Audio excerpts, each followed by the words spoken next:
एक बात याद रखना मेरी माँ, सबसे बलवान होता है समय। पुरुष बली नहीं होते है, समय होत बलवान। भीलन गोपी लूट लई, वही अर्जुन वही बाण।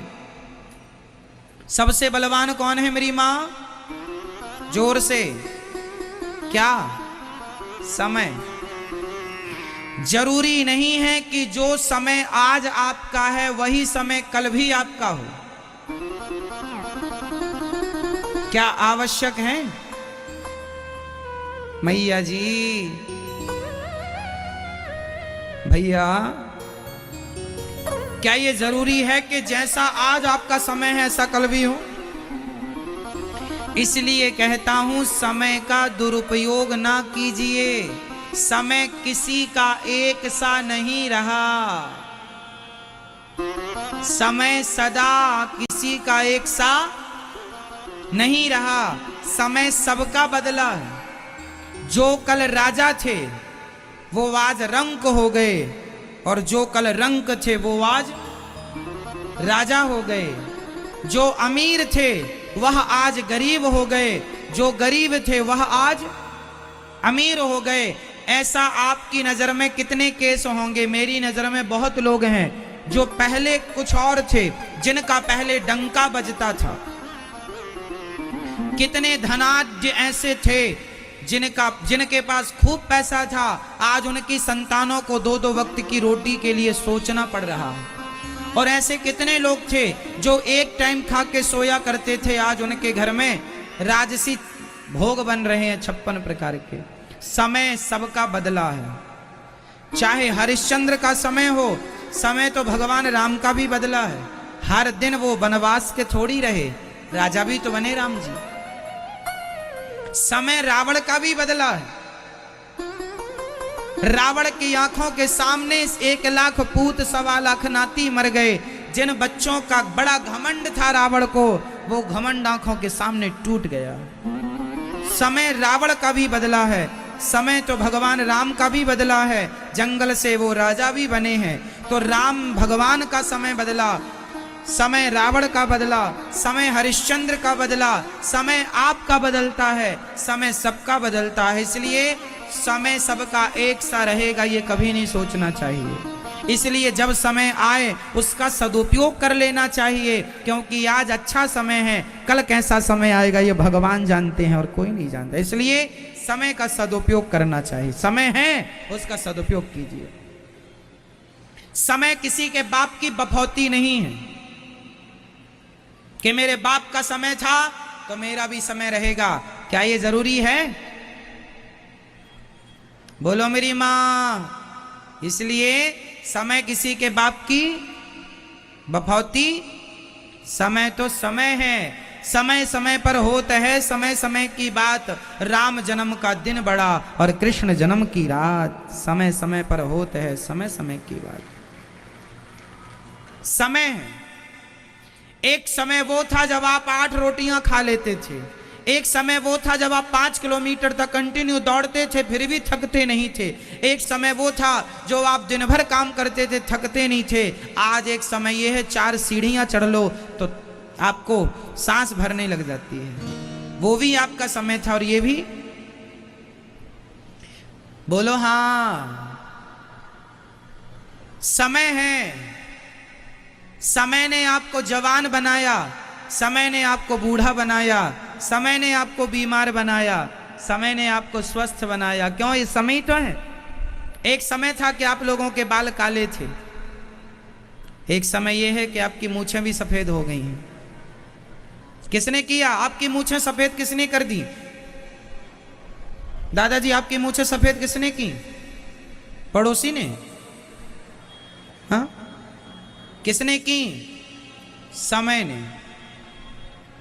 समय ने मूछें सफेद कर दी, समय ने दांत गिरा दिए, समय ने घुटनों में दर्द प्रकट कर दिया, समय ने आज ये स्थिति कर दी कि आज आदमी बिस्तर से अपने से उठ नहीं पाता। जो आदमी दौड़ दौड़ के सारा काम करता था, आज उसे बिस्तर से उठने के लिए 1 लोगों की, 2 लोगों की, 4 लोगों की जरूरत है। क्या संसार में ऐसे लोग नहीं हैं? समय ऐसा आता है लोगों का अपने हाथ से खा नहीं पाते, उनको खिलाना पड़ता है। ये समय ही तो है। बोलो हाँ या ना? समय कब कैसा हो जाए, किसका हो जाए, कोई नहीं जानता। इसलिए जो समय ईश्वर ने दिया है उस समय को भगवान के चिंतन में खर्च करना चाहिए, भगवान में लगाना चाहिए। समय व्यर्थ नहीं गवाना चाहिए। एक राजा था, ये दुनिया की एक सांसारिक बात मैं आपको सुना रहा हूं, शायद कुछ समझ में आवे, समझिएगा। एक राजा थे, उनकी बड़ी सुंदर रानी थी। रानी राजा बहुत अच्छे से रहते, राजा बड़ा प्यार करते थे रानी, क्योंकि रानी बहुत सुंदर थी। सुंदर थी रानी, इसलिए राजा बड़ा पास में था, बड़ा प्यार। बहुत समय बीतने के बाद अचानक रानी को पता नहीं क्या हो गया, रानी को एक रोग हो गया। वो सफेद दाग हो जाते हैं ना, सफेद दागों वाला रोग रानी को हो गया। रानी के शरीर में सफेद सफेद दाग होने लगे। जब दाग होने लगे तो उनकी सुंदरता ढलने लगी, जरा कम होने लगी। तो राजा का अटैचमेंट उस रानी से कम होने लगा। अब राजा अपनी दूसरी रानियों के संग ज्यादा रहने लग गए, उससे जिससे सबसे ज्यादा प्यार करते थे। अब राजा उससे दूर होने लग गए और वो रानी उदास होने लगी कि मेरे शरीर में इतना ये निशान, अच्छा केवल निशान नहीं आए, शरीर में फोड़े होने लगे और वो पक करके मावाद गिरने लगी, शरीर से दुर्गंध सी आने लगी। अब तो उसके पास कोई नहीं जाता, राजा तो देखता भी नहीं है। अब रानी को बड़ी गिलानी हुई कि राजा मेरी तरफ देखते भी नहीं और मेरा शरीर व्यर्थ हो गया। अब एक काम करती हूँ, मैं आत्महत्या कर लेती हूँ। तो रानी आत्महत्या करने चली, अपना राजमहल छोड़कर, अपना राजद्वार। अब तो उसकी तरफ कोई देखता नहीं था, कहाँ जा रही है, कोई फर्क नहीं पड़ता किसी को, क्योंकि वो पहले सुंदर थी, अब तो सुंदर नहीं है। चल पड़ी, महलों से निकल पड़ी और जंगल में जा करके वो आत्महत्या, एक बड़ा सा कुंड था उसमें कूद कर मरना ही चाहती थी कि वहां पर एक संत जी बैठे थे। संत जी ने कहा, देवी कौन हो?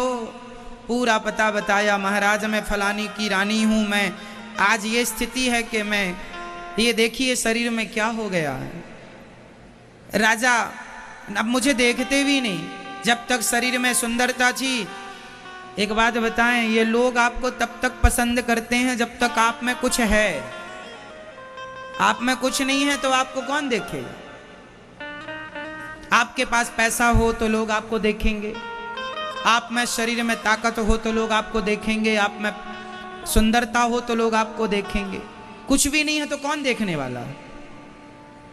क्योंकि ये दुनिया आपको देखती इसलिए है क्योंकि उसे अपना स्वार्थ सिद्ध करना है।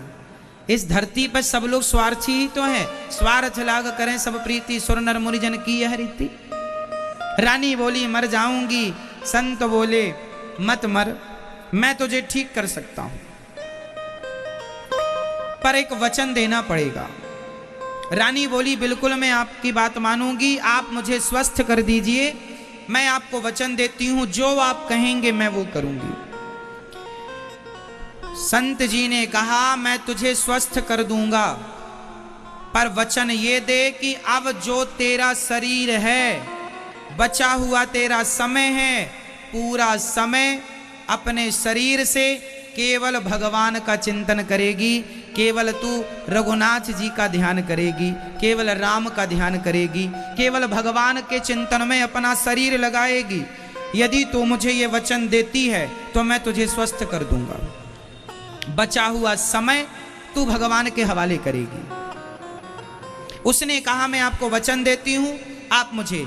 संत जी ने कहा जिस कुंड में तू कूदना चाहती थी उसी कुंड में स्नान कर ले, तू स्वस्थ हो जाएगी।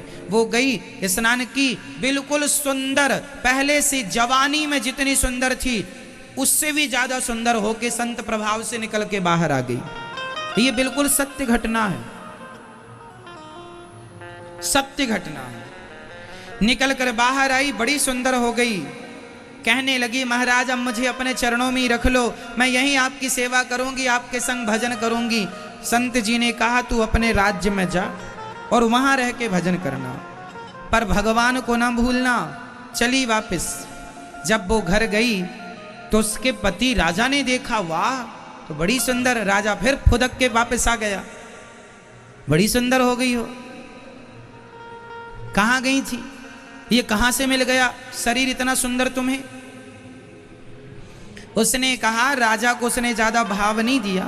उसने कहा, महाराज अब आप अपना काम कीजिए, मेरा जो बचा हुआ समय है अब मैं भगवान की आराधना में लगाऊंगी। मेरे शरीर पर अब आपका कोई अधिकार नहीं है। मैं अपने शरीर से, मैं अपनी वाणी से, मैं अपने वचन से, मैं अपने कर्म से अब केवल रघुनाथ जी की बन करके रहूंगी, रघुनाथ जी का चिंतन करूंगी। मुझे अब आप त्याग दीजिए जैसा त्याग दिए थे। रील्स पे 1 मिलियन व्यूज सबको चाहिए, लेकिन किसी को आइडिया नहीं है कि ये करना कैसे। देखो, आपको स्ट्रेटजी बनानी पड़ेगी। अब राजा दूर हट गए, वो अपना महलों में रह के भजन करती है और उसने अपनी बची हुई सांसें भगवान के हवाले की। संसार के बन के कब तक रहोगे? जब तक शरीर अच्छा है लोग देखते हैं, शरीर बूढ़ा हो गया कोई नहीं देखता। इसलिए मन भोगों में ना लगाकर भजन में लगाया जाए। भोगों से तो मन किसी का भरा ही नहीं, तो तुम्हारा क्या भर जाएगा। इसलिए ये भोग विलास हम सबको ठग रहे हैं, लूट रहे हैं। मत लूटो, मत अपने आप को अपना समय जाने दो। समय भगवान के चरणों में समर्पित करो। बचा हुआ समय है ना, कितना खुश करोगे अब संसार के लोगों को। ये कभी खुश हुए हैं? कौन खुश हुआ है बताओ? सिर काट के रख दो आप संसार के लिए, फिर भी ये लोग खुश नहीं हो सकते। पत्नी पति को कितना भी खुश करे, पति पत्नी को कितना भी खुश करे, पर फिर भी कोई ना कोई कमी रह ही जाती है किसी ना किसी से। और वो कमी आदमी सारी जिंदगी गिनाता है, तुम में ये कमी है, तुम में ये कमी है। बाप अपने बेटों को कितना भी धन दे दे उनको खुश करने के लिए, फिर भी आजकल के कुछ बच्चे यही कहते हैं हमारे बाप ने हमें दिया ही क्या है। माँ अपना पेट फाड़वाती है बच्चों के लिए, माँ कितना दर्द सहती है बच्चों के लिए, पर वही बच्चे बड़े होकर कहते हैं तुमने क्या किया हमारे लिए। तो आप सिर काट के रख दीजिए साहब, ये दुनिया बड़ी स्वार्थी है। चाहे कोई हो, सब स्वार्थी ही है, बेटा हो बेटी हो, है ना। इसलिए दुनिया को खुश करने चलेंगे तो आपको करोड़ जन्म लेने पड़ेंगे, फिर भी दुनिया खुश नहीं होगी। और गोविंद खुश हो गए तो फिर किसी और को खुश करने की जरूरत नहीं है। मीरा ने भगवान को खुश कर लिया, उसने किसी की परवाह नहीं की। नरसिंह जी ने भगवान को खुश कर लिया, उन्होंने किसी की परवाह ना की। आप और हम भी समझें अब इन बातों को, संसार के चक्कर में ना पड़ो। ये संसार कभी किसी का नहीं हुआ, मेरी मां तुम्हारा नहीं हो सकता।